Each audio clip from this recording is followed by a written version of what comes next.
Salut l'équipe, comment ça va? Aujourd'hui on va parler de Loki, épisode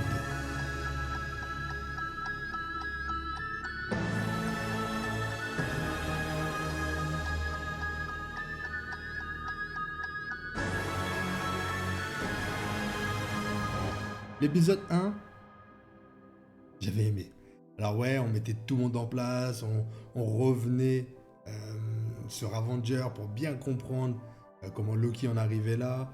On mettait en place tous les petits personnages et tout, et j'avais kiffé.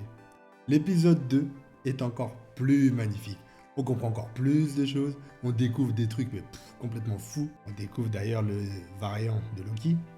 Il n'est d'autre que... Tu l'as vu? Je peux spoil, c'est bon. Sinon, va le voir et reviens après. Mais le variant Loki n'est autre que Lady Loki. Lady Loki. Oui, c'est elle. Bon, elle ressemble pas trop à la Lady Loki des comics, qui de mémoire était brune. Elle a les cheveux courts et blonde. Mais bon, c'est Lady Loki quand même. Au début de l'épisode, on a eu droit à une petite chanson de Bonnie Tyler. Je suis complètement fan. L'ambiance années 80, je valide fort. C'est rythmé et ça collait vraiment bien à la scène. Donc là, dans l'épisode 2, on voit que Loki fait équipe avec la TVA et essaye de retrouver son variant qu'il considère inférieur. L'humour de Loki, pas de l'autodérision, mais tu sais, ce petit truc qui fait que c'est Loki, il se la raconte, il croit vraiment qu'il est le plus fort et tout. Et moi, ça me bute. Son humour là, il me tue. Rien que quand il dit que le Loki, que le variant Loki est forcément inférieur à lui, rien que ça, moi, ça me tue. Ouais, je suis bon public, mais j'adore. Et pourtant, on découvre ce variant, par exemple, qui peut posséder les humains. Alors oui, Loki pouvait le faire aussi grâce à son sceptre, mais ce variant-là peut même rentrer dans le corps des humains. Donc c'est un niveau un peu au-dessus. Donc est-ce qu'il est plus fort que Loki? Hâte de découvrir tout ça. On notera aussi le petit clin d'œil à la vraie couleur de Loki, qui à la base est bleue, car, il ne faut pas l'oublier, c'est le fils de Lophé, le roi des géants de glace de Jotunheim. Donc comme Mobius présente les différents variants de Loki, on peut justement le rencontrer, ce variant bleu, et d'autres d'ailleurs.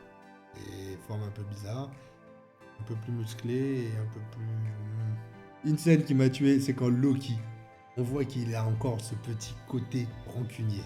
Dans cette scène justement, Loki explique que le variant peut se cacher dans les apocalypses de la timeline.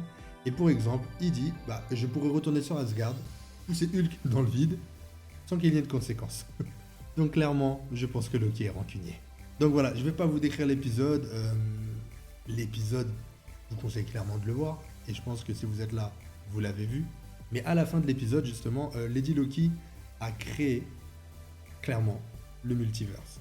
Lady Loki révèle dans cet épisode son objectif principal, qui est de créer un nœud dans le flux temporel et aussi de relancer la Grande Guerre avec la naissance de plusieurs Nexus. Une chose est sûre, c'est que clairement, ça a un rapport avec Doctor Strange, qui s'appelle The Multiverse of Madness. D'ailleurs, dans celui-ci, on verra Scarlet Witch. Un truc qui est marrant aussi, c'est que sur l'écran de la TVA, lors de la création des multivers, certains noms sont familiers, tels que Vormir, là où Thanos, Gamora, Black Widow et Hawkeye sont partis récupérer la pierre de l'âme, Ego, le père planète de Star-Lord, Titan, la planète de Thanos, et Xandar, planète de la Nova Corp. En gros, on ne sait pas trop pourquoi ces lieux sont visés, on ne sait pas quelles conséquences il va y avoir, mais c'est certainement pas anodin. Bref, l'épisode 2 était vraiment bien, j'ai hâte de découvrir cet épisode 3 mercredi, donc c'est très bientôt là. D'ailleurs, peut-être que pour un des épisodes, je ferai une réaction en live, mais c'est pas encore sûr. Bref, je vous retiens pas plus, allez, salut l'équipe.